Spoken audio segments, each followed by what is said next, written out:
placer enorme para este programa tener en línea al padre Guillermo Marcó, un gran amigo personal, un sacerdote que uno quiere mucho y que ha trabajado muy cerca de Bergoglio durante tantísimos años. Fue su vocero aquí cuando era cardenal, es su amigo. He estado en la playa en Miramar. Marcó cumpleaños en enero y he sido testigo cuando el Papa lo llama en sus cumpleaños. Realmente esa relación tan cercana. Querido Guillermo, sé que tenés poco tiempo, es un día complicado, pero qué lindo tenerte. ¿Cómo va? Llego a escuchar bien, no sé si habrá ahí algún problema, no sé si tenés. A ver, dice Ahora, que no, Ahora sí. no, ahora no se sí, Ahora escucha ahora sí. sí. bien. Ahí sí, perfecto, Yo te Guille. escuchaba bastante mal también. Bueno.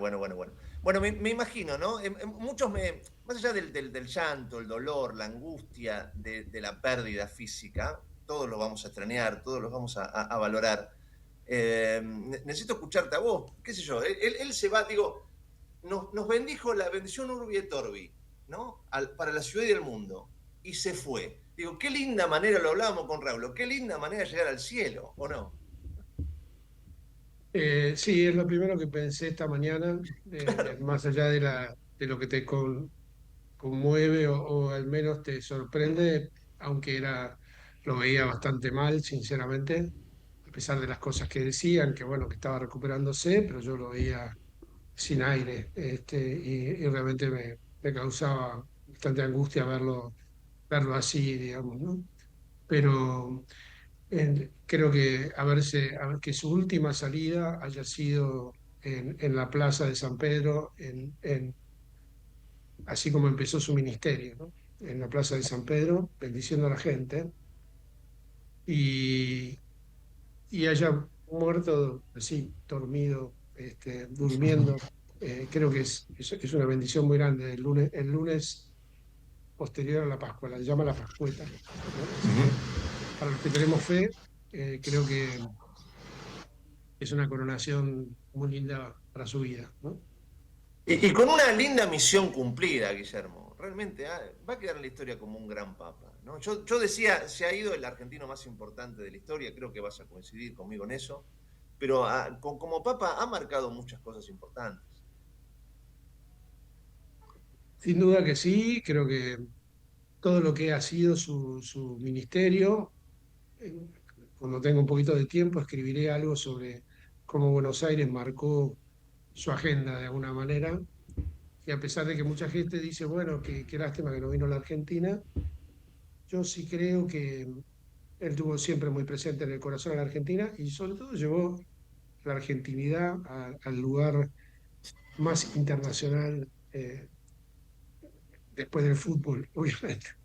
Pero nunca dejó de hablar como porteño, nunca dejó de tener modismos que eran muy difíciles de traducir incluso para la prensa internacional, como por ejemplo cuando en Brasil dijo la famosa frase hagan lío, le dijo a los jóvenes, y la verdad que no podían traducir que era lío, No balconé, la ¿no? palabra nuestra.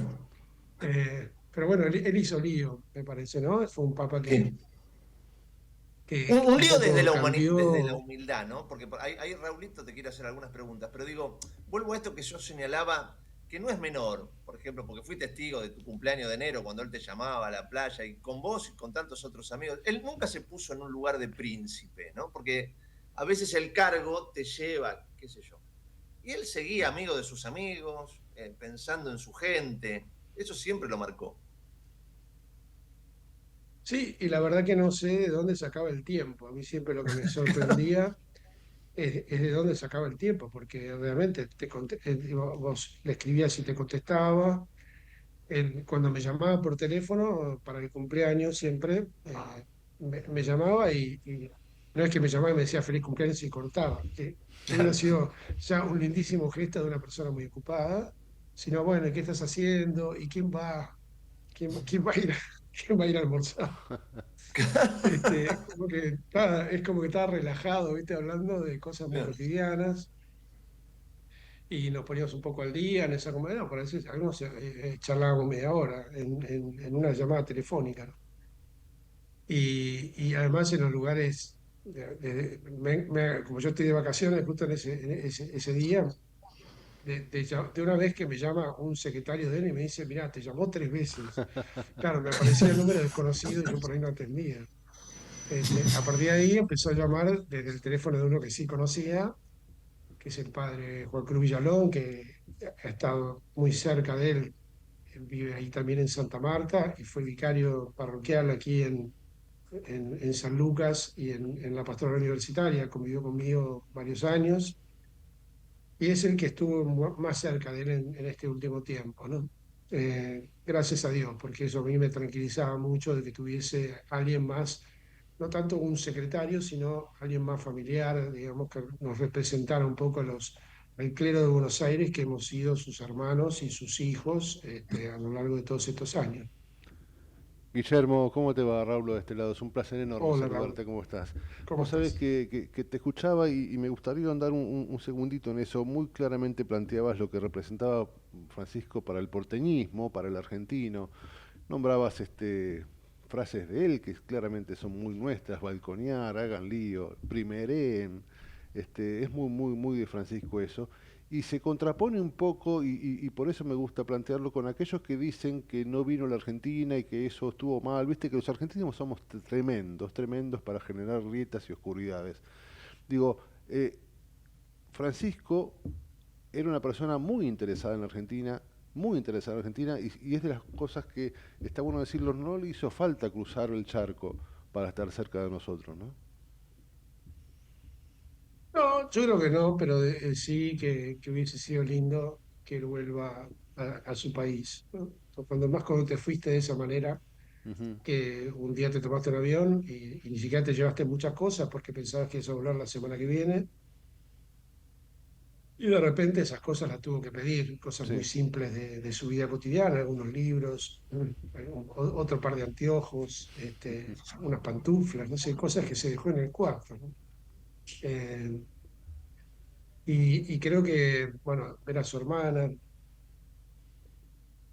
hubiera sido lindo que haberlo tenido aquí. Yo, de hecho, el año pasado no viajé porque él tenía como la intención firme de venir. Ujú. Entonces, yo digo, bueno, ¿para qué voy a ir si va a venir? Claro. Y fue el primer año que no lo fui a ver. Así que la intención estaba clara. Después, yo creo que, nada, se le fueron complejizando los tiempos, la salud. Y siempre pienso que fue una oportunidad perdida cuando él fue el primer viaje a Brasil, a la Claro. Jornada Mundial de la Juventud. Podría haber distraído 3 días de su agenda y haber venido a la Argentina en el momento que él estaba ahí como en el pináculo de la gloria. La gente lo quería.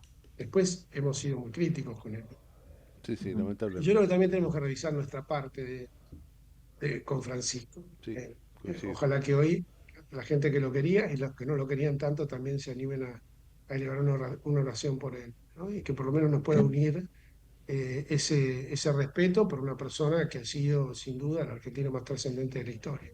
Sin duda. Sin duda. Em, Sé que tenés un día muy agitado, te están llamando de todos lados y sé que nos atendés porque nos querés, básicamente, como te queremos a vos.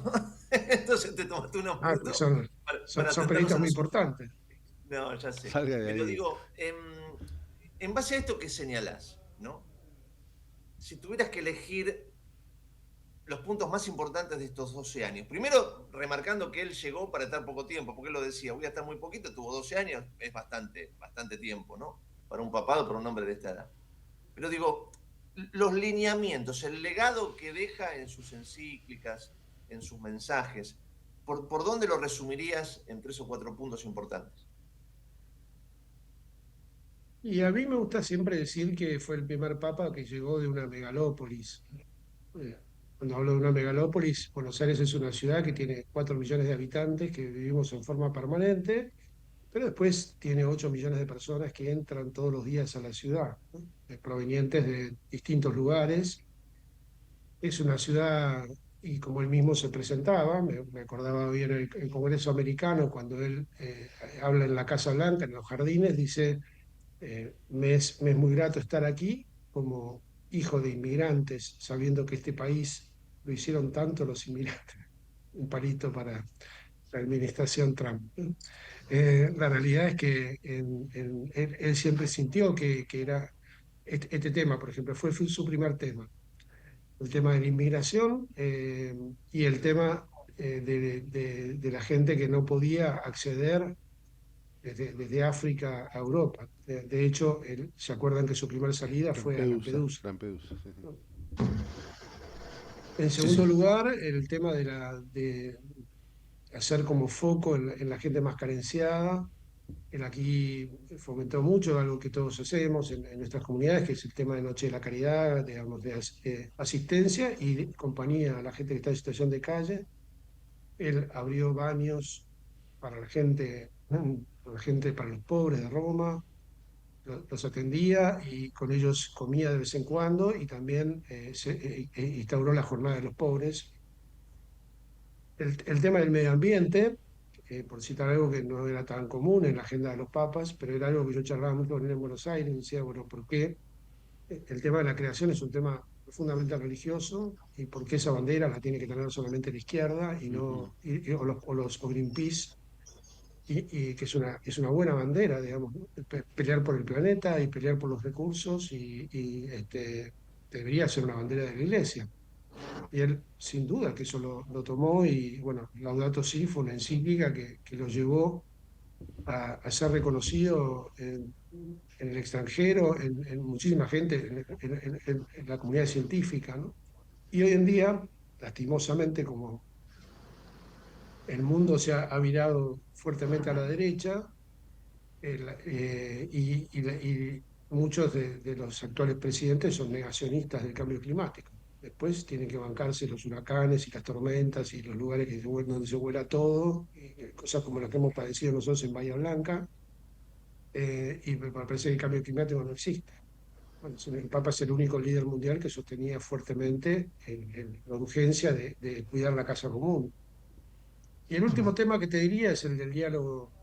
Podría ponerte una lista enorme de temas, pero Sí, el diálogo interreligioso, ujú. que muy también importante. lo tomó de aquí, ¿no? Lo tomó de Buenos Aires, porque él cuando lo tenía escrito sobre el diálogo interreligioso, pero cuando llega a Buenos Aires, él se encuentra a mí me encantaba el tema, eh, entonces juntos recibimos a la gente de AMI y de DAIA, juntos recibimos a la gente del Centro Islámico y juntos devolvimos las visitas. Y empezó ahí un vínculo donde, bueno, eso se concretó en la fundación del Instituto de Diálogo Interreligioso junto con Omar Abud y Danny Goldman, el rabino Danny Goldman, y él. Así que, digamos, esto que después él lo trasladó, ni en el mejor de los sueños hubiésemos pensado que realmente esto iba a tener la proyección internacional que tuvo, porque él lo lanzó al mundo entero, el tema de instaurar un diálogo interreligioso que no fuera solo basado en discutir cosas de teología, sino en la buena voluntad y en la paz. Claro.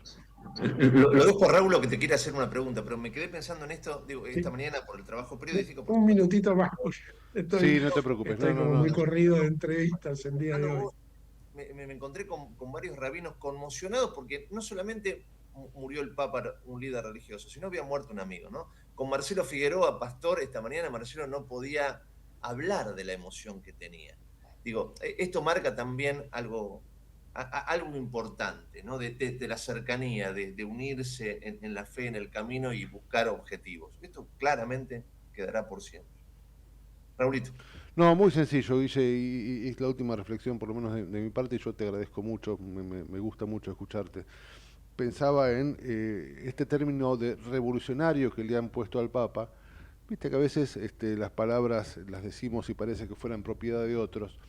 Claramente a partir de querer una iglesia pobre para los pobres ha sido, por lo menos lo que yo pienso, revolucionario para muchos. Es realmente así, ¿no?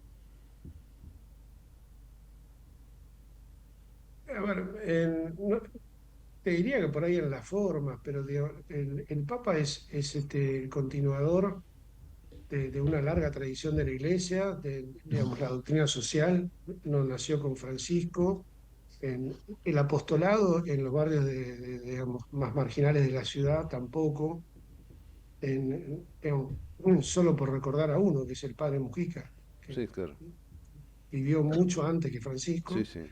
y la iglesia, la Arquidiócesis de Buenos Aires tuvo presencia en la villa desde que se formaron. Así que lo que hizo sí Francisco fue darle más visibilidad, digamos, y apuntar a renovar el equipo de curas y curas más jóvenes, pero él yo creo que es cuando uno lo analiza, es un heredero de la tradición, muchas veces quedó malinterpretado, ¿no? Malinterpretado, porque yo a Francisco siempre lo vi impecable, vestido de negro, con su traje, recibiendo a cualquiera. Era un hombre muy respetuoso de las formas, digamos, no es que andaba descrechado de cualquier manera, digamos. Y nunca lo vi aplaudir en una misa, era absolutamente respetuoso de la liturgia, le encantaban los ornamentos, los buenos ornamentos. Él hizo le encargó a Pallarols el altar de plata de la catedral. Entonces, digo, me parece que las personas hay que mirarlas completas. O sea, Ujú. era una persona que tenía una austeridad de vida muy grande porque nunca vivió en la casa de los arzobispos, como tampoco vivió en el Palacio Apostólico. Vivía en un departamento de 40 metros cuadrados en la Santa Sede, pudiendo haber vivido en cualquier otro lugar, y usaba un auto sencillo, lo más sencillo que podía, y bueno, digamos, vivía con poco, la verdad que con lo necesario. Eh, pero recibía a todo el mundo, o sea, no es que tampoco solamente recibía gente pobre, Francisco fue, digamos, muy, no sé, lo recibía Tesla, por decirte, no es que, digo, si no, mirá, tenemos una misión sesgada, que Ujú. uno quiera ocuparse de los pobres también significa que tenga que ocuparse de aquellos que tienen el poder de hacerle mal o bien a los pobres, Claro, y eso es el resto de la gente, claro. sobre todo la gente con poder o la gente con plata. Entonces, Guille, es lo que querido, tenemos que el mirar. placer Tal cual. de charlar contigo en este día tan especial. Te mandamos un abrazo grande, te queremos mucho, lo sabes. Gracias, gracias a ustedes. Espero que todos los argentinos podamos elevar sin distinción de culto una oración por Francisco. Así es, así es. Gracias, Ojalá. Guillermo, muchas gracias. Abrazo grande. Seguimos en Abrazo la grande. trinchera hasta las 12. Dale.